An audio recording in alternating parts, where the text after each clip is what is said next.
અને આજ મુદ્દે કૃષ્ણા અમારી સાથે જોડાઈ ચૂક્યા છે। કૃષ્ણા, અત્યારે કોલકાતાની અંદર અને પશ્ચિમ બંગાળની અંદર ખાસ કરી અને જે ગતિવિધિઓ ચાલી રહી હતી અને ત્યારબાદ ભાજપને ત્યાં અવિસ્મરણીય જીત બાદ હવે મુખ્યમંત્રીનો ચહેરો એ જાહેર કરી દેવામાં આવ્યો છે અને સૌ કોઈને જેની આશા હતી, જે નામ ખૂબ ચર્ચામાં આગળ હતું, શુભેન્દુ અધિકારી, તેઓને ત્યાં મુખ્યમંત્રી તરીકે નીમવામાં આવ્યા છે। વિગતો શું છે અત્યારે?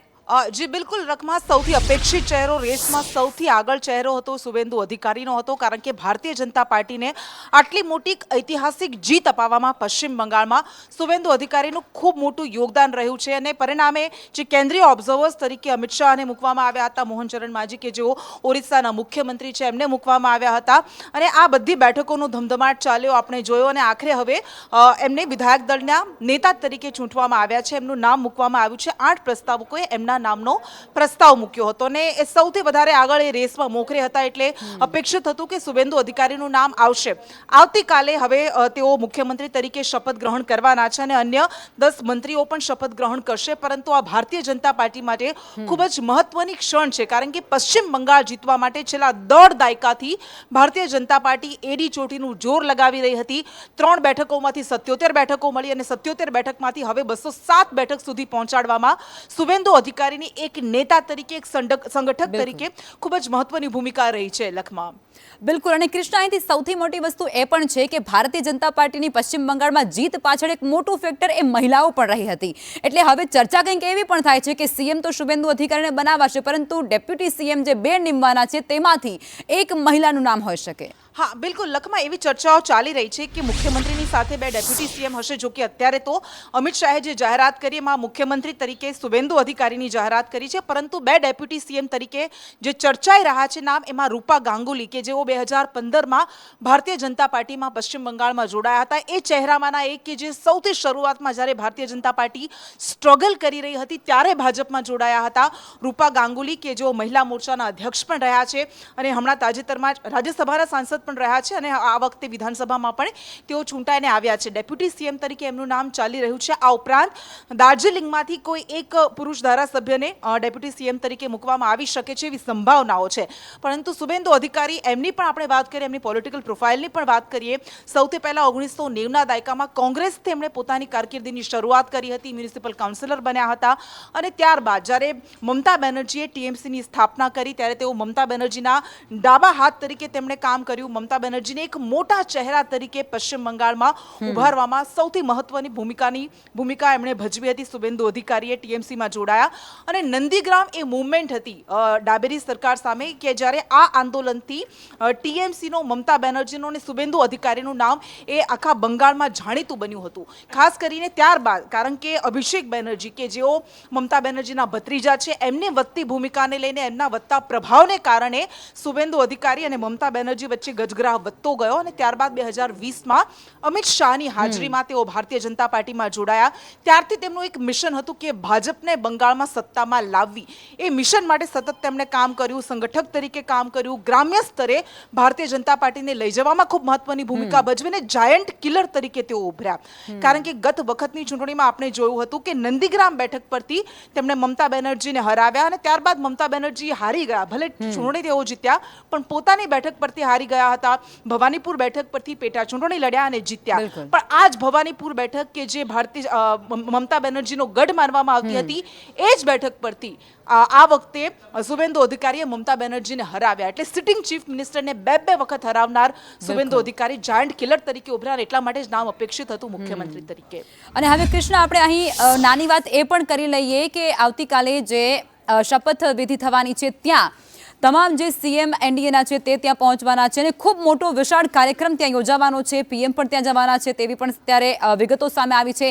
તેને લઈને કઈ પ્રકારની તૈયારીઓ અત્યારે ચાલી રહી છે તેના વિશે શું અપડેટ આપની પાસે? બિલકુલ લખમા, ऐतिहासिक जीत भारतीय जनता पार्टीए मेळवी छे 207 બેઠકો સાથે ને સ્વાભાવિક છે કે આપણે જોયું જે રાજ્યોમાં ભારતીય જનતા પાર્ટીની સરકાર બની હોય, ખાસ કરીને એવા રાજ્યોમાં કે જ્યાં તે સરકારમાં અગાઉ ન હોય અને હવે બની હોય ત્યાં ખૂબ જ શપથ ગ્રહણની જે વિધિ હોય છે, સમારોહ હોય છે, ભવ્યાતિ ભવ્ય રીતે આયોજિત કરવામાં આવતો હોય છે.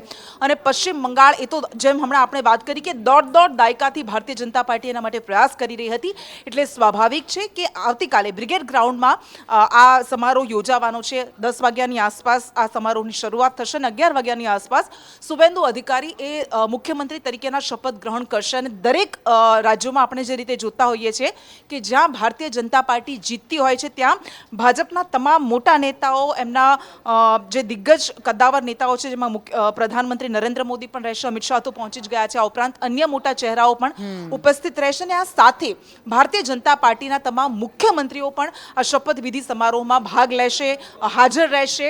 એમાં ગુજરાતના મુખ્યમંત્રી ભૂપેન્દ્ર પટેલ પણ છે અને ડેપ્યુટી સીએમની પણ ચર્ચા થઈ રહી છે કે તેઓ પણ આવતીકાલે આ સમારોહમાં ભાગ લેવા માટે ઉપસ્થિત રહેવા માટે જશે. બિલકુલ કૃષ્ણા, અને આ ચૂંટણી અને આ વખતની જે પ્રક્રિયા હતી એ ક્યારેય ન ભૂલાય તેવી હતી, કારણ કે આ બધી જ ઘટનાઓની અંદર એવી સ્થિતિ સામે આવી હતી કે જેને માટે રક્ષણ મેળવવું ક્યાંક નેતાઓ માટે અઘરું પડી ગયું હતું. એટલે એને લઈ અને પોલીસ પ્રોટેક્શનની પણ વિશેષ તૈયારીઓ કરવામાં આવી હશે તેવી કોઈ વિગતો ખરી? હા, બિલકુલ. આ ખૂબ જ મહત્વની વાત છે, કારણ કે પશ્ચિમ બંગાળમાં દાયકાઓથી આપણે જોઈએ છે કે રાજકીય હિંસા એ પશ્ચિમ બંગાળના ઇતિહાસ સાથે જોડાઈ ગયો છે. પહેલા ડાબેરીઓની સરકાર હતી, ટીએમસીની સરકાર હતી, ત્યારે પણ આપણે જોયું હતું કે વિપક્ષના કાર્યકર્તાઓ અને નેતાઓ અને જે સત્તા પક્ષના કાર્યકર્તાઓના નેતાઓ હોય એમની વચ્ચે સતત ઘર્ષણ રહેતું હતું. અને આ વખતે તો આપણે જોયું કે ચૂંટણી ટાણે તો એ હિંસા થઈ જ હતી, પરંતુ પરિણામો આવી ગયા ત્યારબાદ ત્રણ લોકોની હત્યા કરી નાખવામાં આવી કાર્યકર્તાઓની. અને સુવેન્દુ અધિકારી आपने अटकावा मांगीस ત્યારે અમિત શાહ સંબોધन કરી રહ્યા છે. કેન્દ્રીય ગૃહમંત્રી સીતાજી शुक्ला, जिस प्रकार का माहौल कम्युनिस्टों के समय से यहां पर बनाया जाता था, ममता जी ने इसको और गहरा तरीके से भय में परिवर्तित किया. वहां मत की अभिव्यक्ति लगभग असंभव थी. सैकड़ों उदाहरण हिंसा के,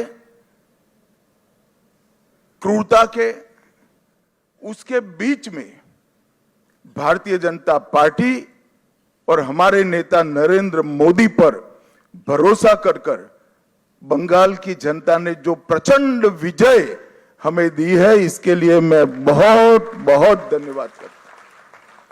मैं पार्टी की ओर से यह भी कहना चाहता हूं कि बंगाल की जनता ने हमसे जो अपेक्षाएं रखी हैं, जिस आशाओं को संजोकर मैंडेट दिया है, हम पूरा प्रयास करेंगे कि आपके विश्वास को तनिक भी ठेस न पहुंचे, इसमें कहीं कमी न रह जाए. हम सब भारतीय जनता पार्टी के कार्यकर्ताओं का दायित्व है कि हर निश सोनार बांग्ला के लक्ष्य को लेकर हम चले और बंगाल की जनता की अपेक्षाओं को पूर्ण करें.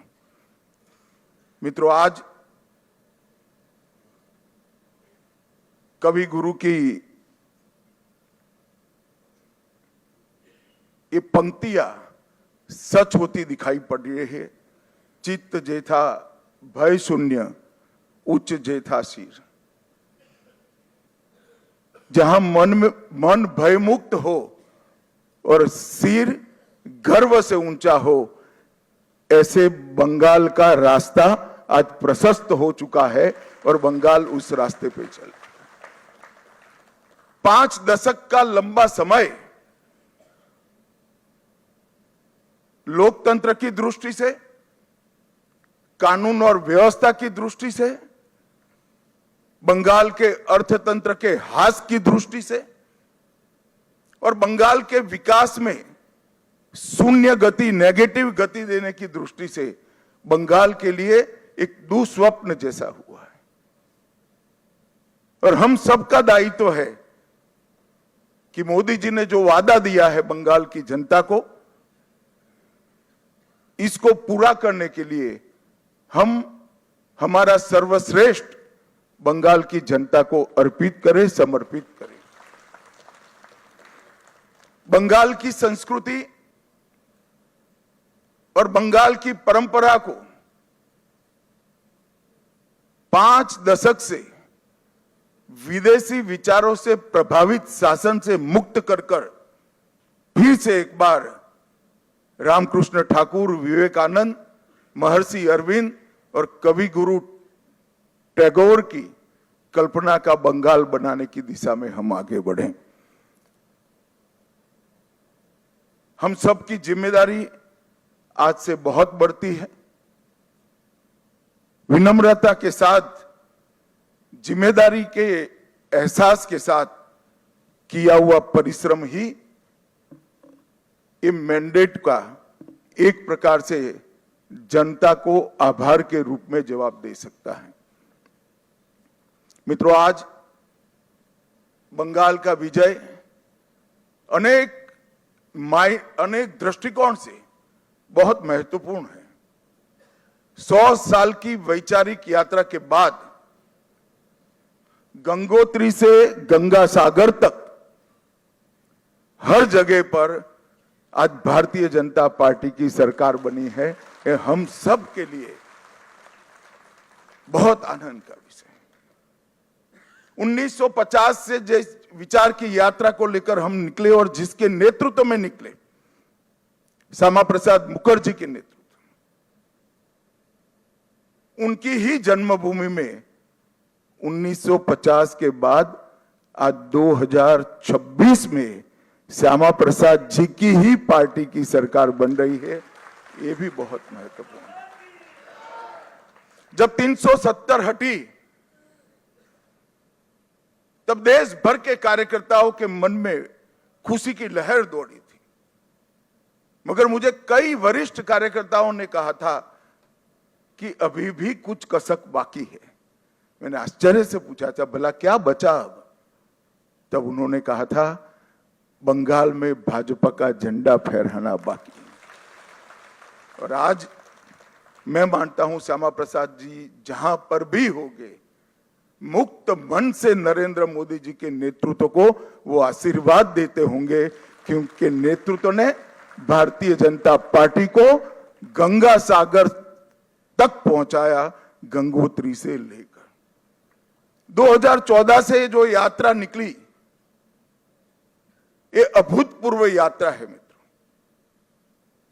अपने पुरुषार्थ से, अपने कौशल से, अपनी प्रामाणिकता से जनमत को कैसे संजोया जा सकता है और जनमत को कैसे विस्तृत किया जा सकता है, इसका दुनिया भर के लोकतंत्र में सबसे उत्कृष्ट उदाहरण है तो 2014 से 2026 की भारतीय जनता पार्टी की यात्रा। सिर्फ विचार नहीं फैला, संगठन भी विस्तृत हुआ। सिर्फ संगठन विस्तृत नहीं हुआ, विचारधारा भी मजबूत हुई। और सिर्फ विचारधारा मजबूत नहीं हुई, इसके साथ घर घर तक विकास पहुंचाने का काम भी हमने बहुत अच्छे तरीके से किया। और पूरा देश आज इस बात के लिए हमारी पार्टी और हमारे नेतृत्व को, नरेंद्र मोदी जी को स्वीकृति देता है। मैं बंगाल की ही बात करूं, मैं ही अध्यक्ष बना था, उपचुनाव आया। हमारे अभी के अध्यक्ष समीक भट्टाचार्य जी एक उपचुनाव जीतकर हमारा खाता खोले थे। 2014 की बात कर रहा हूं। 16 में 3 हुए, 21 में 77 हुए और 26 में 207 के साथ आज हमारा मुख्यमंत्री बैठने जा रहे। ये यात्रा जितनी भव्य है, आनंददायक है, मगर यात्रा का मार्ग जबरदस्त असहनीय पीड़ा से भरा हुआ है। मैं आज भूल नहीं सकता कि 321 भारतीय जनता पार्टी के देवतुल्य कार्यकर्ताओं ने अपनी जान इस जीत के लिए गंवाई है, विचार के लिए गंवाई। मैं देश भर में घूमा हूं पार्टी के अध्यक्ष के नाते। केरल और बंगाल इसके अलावे कहीं पर इस प्रकार की क्रूर हिंसा का नग्न तांडव मैंने नहीं देखा है। पहले कम्युनिस्टों ने और फिर टीएमसी ने। मैं आज हृदय के भाव के साथ वो सभी 321 कार्यकर्ताओं के परिवारजनों को देश की करोड़ों करोड़ों जनता की ओर से और भारतीय जनता पार्टी के करोड़ों कार्यकर्ताओं की ओर से भावपूर्वक नमन करना चाहता हूं। आपके परिवार के स्वजन ने बलिदान देकर हमारे विचार को तो मजबूत किया ही है, हमारी पार्टी को तो आगे बढ़ाया ही है, मगर मैं विश्वास दिलाना चाहता हूं आपके परिवार के स्वजन का वो बलिदान पश्चिम बंगाल की सीमा को भी सुरक्षित कर पूरे भारत को सुरक्षित, ये विजय का एक और मायना है। आज त्रिपुरा में हमारी सरकार है, आसाम में हमारी सरकार है और बंगाल में भी अब हमारी सरकार बनी है। घुसपैठ असंभव होने वाली है, गौ तस्करी असंभव होने वाली है और दृढ़ता के साथ बंगाल सरकार और भारत सरकार इस सीमा को राष्ट्र की सुरक्षा के अभेद किले के अंदर परिवर्तित कर लेगी। भाइयों बहनों, ये जो यात्रा हुई है, बंगाल की जनता ने हमें जन समर्थन तो दिया, गत चुनाव में भी दिया था, 77 सीट जीते थे, मगर इस बार जो जन समर्थन मिला है उसका आभार व्यक्त करने के लिए भाजपा के कार्यकर्ता के नाते मेरे पास शब्द नहीं है। हमारा विधायकों का जीत का एवरेज मार्जिन 28,000 है। 28,000 वोट से हम सब जीते हैं, एवरेज निकाल देता हूं। और 3 से 77, 77 से 203 की 207 की जो यात्रा हुई है वो अभूतपूर्व है। 23 प्रशासनिक जिलों में से 9 जिले ऐसे हैं जहां दीदी का खाता भी नहीं खुला है, सुपड़ा साफ हो गया। मैंने ऐसा प्रचंड जनादेश देखा नहीं है। सरकार परफॉर्म करती है तब तो मिलता है, मगर जहां ऑपोजिशन में है, विरोधी दल के नेता को बोलने का कोई मौका नहीं दिया जाता है, जनता की भावनाओं को उजागर करने का मौका नहीं दिया जाता है, वहां पर 9 जिलों में शून्य सत्ताधारी दल का, ये केवल और केवल ईश्वर और बंगाल की जनता की कृपा है। जब चलता था तब चुनाव आयोग पर ढेर सारे सवाल उठाए गए, न केवल टीएमसी, इनके सभी साथियों के द्वारा उठाए गए। मैं आज उन्हीं लोगों को बड़ी विनम्रता से पूछना चाहता हूं कि बंगाल में 93% मतदान हुआ है, जो आजादी के बाद सबसे ज्यादा है, और एक भी कंप्लेंट टीएमसी की ओर से छापा मारने की नहीं है, बूथ कैप्चरिंग की नहीं है, एक भी नहीं है। 93% मतदान हुआ है, और जहां सैकड़ों लाशें गिरती थी चुनाव के वक्त, वो राज्य के अंदर एक भी मृत्यु के बगैर दोनों चरण समाप्त हुए हैं। मैं आज चुनाव आयोग के तहत काम करने वाले सभी सुरक्षा बलों को, बंगाल सरकार के सभी कर्मचारियों को और बंगाल पुलिस को भी हृदयपूर्वक अभिनंदन देना चाहता हूं कि आपने जो काम किया है इससे विश्व भर में लोकतंत्र का मैसेज गया है। 23 जिलों में से 20 जिलों में भाजपा नंबर 1 पार्टी बनी है। एक भी जिला ऐसा नहीं है जहां हमारा विधायक नहीं है। पूर्व मेदिनीपुर 16 की 16 भाजपा, झारग्राम सभी सीटें भाजपा, पुरुलिया सभी सीटें भाजपा, बांकुड़ा सभी सीटें भाजपा, दार्जिलिंग, कलिम्पोंग, जलपाईगुड़ी, अलीपुरद्वार सभी सीटें भारतीय जनता पार्टी जीती। और आप लोग तो जीते हो, मेरे लिए बहुत आनंद का विषय है, मगर भवानीपुर की जनता का भी मैं बहुत बहुत धन्यवाद करना चाहता हूं। शुभेंदुदा ने गत चुनाव में दीदी को नंदीग्राम में हराया था। मैंने दीदी का एक इंटरव्यू देखा था, वो कहती थी मैं इनके गढ़ में लड़ने के लिए चली गई। दीदी, इस बार तो शुभेंदुदा ने आपके घर में आकर हराया है। मैं भवानीपुर की जनता का भी बहुत बहुत हृदयपूर्वक धन्यवाद करना चाहता हूं। मित्रों, इस जीत का महत्व भारतीय जनता पार्टी के लिए पार्टी के विस्तार तक सीमित नहीं है। इस जीत का महत्व हमारी आइडियोलॉजी के एक्सपांशन तक सीमित नहीं है। ये जीत का महत्व भाजपा एनडीए का 21वां राज्य आए इस तक महत्व नहीं है। ये जीत का महत्व है, ये जीत ने राष्ट्रीय सुरक्षा में जो सबसे बड़ा छिद्र था उसको भरने का काम किया है, वो महत्वपूर्ण। भारतीय जनता पार्टी का वादा है बंगाल की जनता को कि न केवल बंगाल, पूरे देश भर से हम एक एक घुसपैठियों को चुन चुन कर निकालेंगे और देश को घुसपैठिया मुक्त करेंगे। और मैं आज इस मंच से कहना चाहता हूं, जो लोग कहते हैं ये ध्रुवीकरण का मुद्दा है, ध्रुवीकरण का मुद्दा नहीं है ना जी, ये देश की सुरक्षा का मुद्दा है। आपका देखने का चश्मा पीला है, इसलिए आपको सब कुछ पीला दिखता है। ये देश की सुरक्षा का मुद्दा है।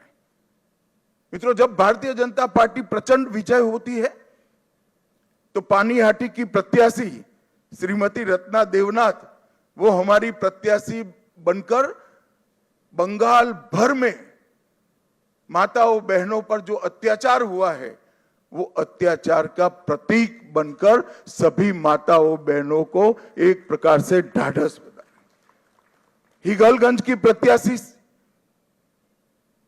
बहन रेखा पात्रा संदेश खाली के अत्याचार के सामने सत्याग्रह की प्रतीक, और ओसग्राम की प्रत्याशी कलिता माझी, वो बंगाल के, कलिता जी के लिए ताली बजाओ जरा, बंगाल के दारुण से दारुण गरीबी में जी रही सभी बहनों के लिए एक आशा का बिंदु है कि हमारा भी प्रतिनिधि विधानसभा में बैठ जाते हैं। बंकिम बाबू के परिवार से भी बहन सुमित्रा चट्टोपाध्याय जी भी आज हमारे साथ जुड़ी हैं। और मित्रों, सबसे बड़ा बात यह है, सुमित्रा चट्टोपाध्याय जी खड़े हैं यहां पर, सबसे बड़ा बात यह है कि वंदे मातरम जो सांस्कृतिक राष्ट्रवाद की बंकिम बाबू ने की हुई उद्घोषणा थी, इसके 150वें साल में ही हमें ईश्वर ने बंकिम बाबू की भूमि पर सरकार बनाने का मौका दिया है। ये बहुत बड़ी बात है मित्रों, और ये शांतिपूर्ण चुनाव आने वाले दिनों में बंगाल के लिए शुभांकर साबित होने वाला है।